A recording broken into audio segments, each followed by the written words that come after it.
Ikuti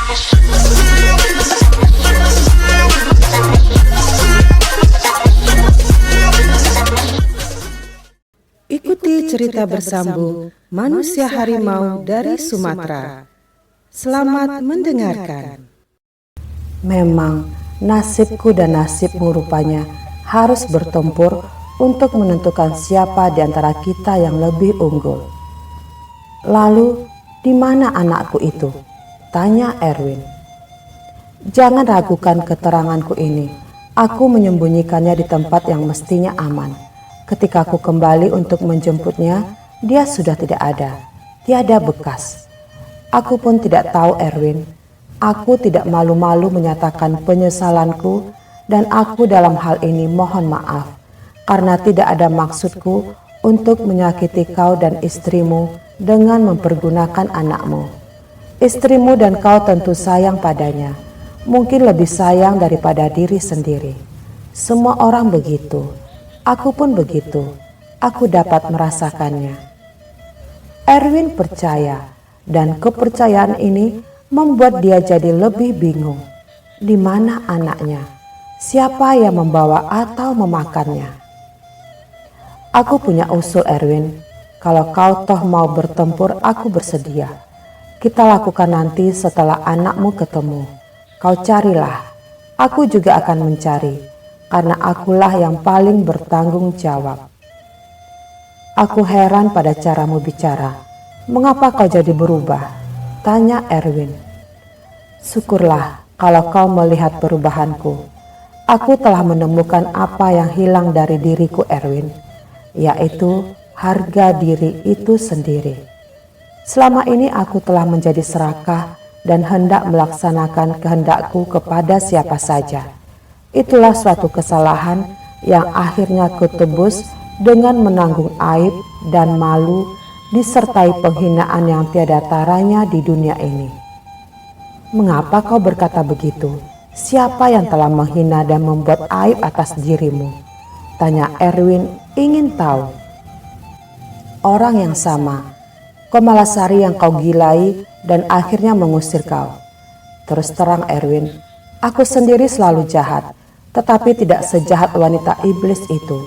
Kau tahu berapa umurnya bukan? Lebih 150 tahun. Tetapi dia mau tetap muda. Dia melawan kodrat. Untuk itu dia memakai ilmu hitam. Telah ratusan pemuda jadi korbannya. Dan aku si tua ini juga jadi turut berdosa mengorbankan seorang pemuda untuk tidak pernah bisa kembali dari sana. Kenapa kau mau berbuat begitu? Mengapa tidak membatasi sampai dirimu sendiri saja? Karena keserakahan tadi, Erwin. Tuhan tidak meridhoi orang serakah. Dalam hal yang buruk, apalagi. Pada suatu waktu, ia pasti menerima hukuman untuk itu. Pasti. Ki Ampu bicara bagaikan orang yang sudah sadar, atau seperti banyak orang. Lain bicara, lain di hati, dan lain pula dalam perbuatan. Kau kira siapa yang mengambil anakku itu dari tempat kau menyembunyikannya? Tanya Erwin. Aku tidak berani mengatakan. Aku sendiri ngeri memikirkan kemungkinannya. Di sini banyak orang halus, jin, jembalang, dan genderuwo yang semuanya sangat menyukai anak-anak kecil. Aku harap anak itu selamat. Sungguh, aku tidak menyangka akan begini jadinya. Baiklah, kita akan menentukan siapa yang menang di antara kita kalau aku sudah menemukan anakku. Jadi kau masih tetap mau berkelahi, padahal kau mendesak ke tempat kami. Bukan soal desak, tetapi soal pendapat yang berlainan. Orang-orang pintar seperti kalian juga banyak di sana. Kalau anakmu tidak ketemu, kubunuh dan kucincang kau, karena kau yang mengambil anakku dari ibunya. Semoga ketemu anak itu, dan kita tidak perlu berkelahi. Kau kelak boleh tinggal di sini, tetapi jangan mencampuri urusan kami. Jadilah manusia harimau kalau memang begitu mestinya. Tetapi jangan mengganggu masyarakat di sini, supaya tidak berurusan dengan aku. kata Ki Ampuh. Dia memberi konsesi, dari mesti kembali ke Sumatera, kini boleh tinggal dengan suatu syarat. Kala itu terdengar tawa yang menyenangkan, ketawa orang tua. Ki Ampuh dan Erwin sama-sama menoleh. Ayahnya Jalubuk berdiri di sana dalam bentuk aslinya. Jalubuk yang kekar dengan misai putih, mata tajam, dan wajah berwibawa. Aku ayah Erwin. Hari ini secara resmi memperkenalkan diri. Sudah waktunya aku berbuat begitu. Karena ku dengar kau sudah kembali kepada kewarasan. Betul katamu. Selama ini kau telah jadi manusia busuk karena keserakahan. Ki Ampuh mengulurkan tangan. Ketika dia menjabat tangan Jalubuk, terasa olehnya tangan itu panas. Pertanda bahwa isinya hebat, lebih hebat dari dirinya sendiri. Boleh aku berkata, bukan karena sombong, karena kami yang dari Tapanuli Selatan tidak mengenal kesombongan, kecuali kalau orang menyombongi kami. Kalau kau suka melawan anakku, itu suatu kepastian. Ilmumu masih terlalu rendah. Kalau kau suka, kau boleh belajar ke Sumatera, jadi murid kami. Nanti kau menguasai dunia kesaktian di sini. Aku senang mendengar kau tidak ingin berkelahi lagi.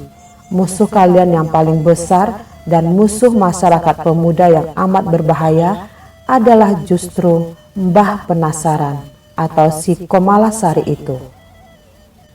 Ki Ampuh heran dan terharu mendengar penawaran Jalubuk. Ia yang baru kali itu berkenalan secara langsung dengan perilmu dari Sumatera itu mau mengajaknya ke Sumatera untuk berguru. Tetapi oleh rasa harga diri tadi, maka Ki Ampuh tidak segera menerima tawaran yang manis itu. Siapa tahu di balik itu kelak akan ada ejekan, atau bahkan ia akan dijebak di Sumatera. Sedangkan di Jawa sini, dia sudah kewalahan menghadapi Erwin yang hanya anak Jalubuk yang masih hidup.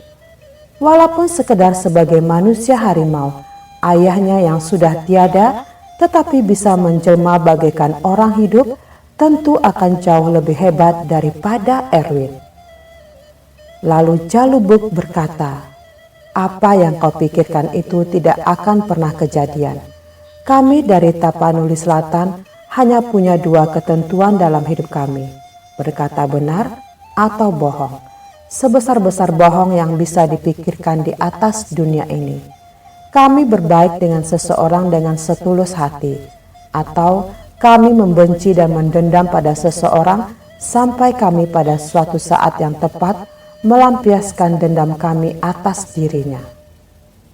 Ki Ampuh terkejut malu mendengar bagaimana Jalubuk sampai bisa membaca pikirannya yang sedikit pun tidak terbayang pada wajahnya. Begitu menurut perasaannya.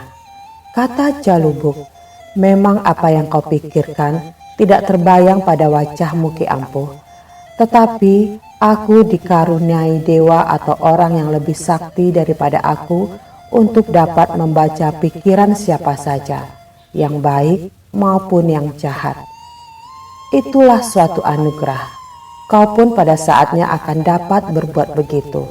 Itu pun akan kuajarkan kepadamu kalau kita sudah menjadi saudara. Persaudaraan orang berilmu Sumatera dengan Jawa. Kita ini semua sebenarnya bersaudara, baik sesama umat sedunia ini, apalagi di antara kita yang sebenarnya satu bangsa, hanya berlainan pulau. Kau tahu Bhinneka Tunggal Ika, Ki Ampuh? Orang sakti juga tentu mengetahui ini, bukan? Berbeda-beda, tetapi tetap satu." Ki Ampuh juga diam. "Terserah padamu, Ki Ampuh, untuk mempercayai aku atau tidak. Tiada permusuhan yang tidak bisa diakhiri, sedangkan peperangan pun disudahi orang. Kalau perang berkecamuk tanpa mengenal istilah damai, maka akan habislah semua umat manusia di atas dunia.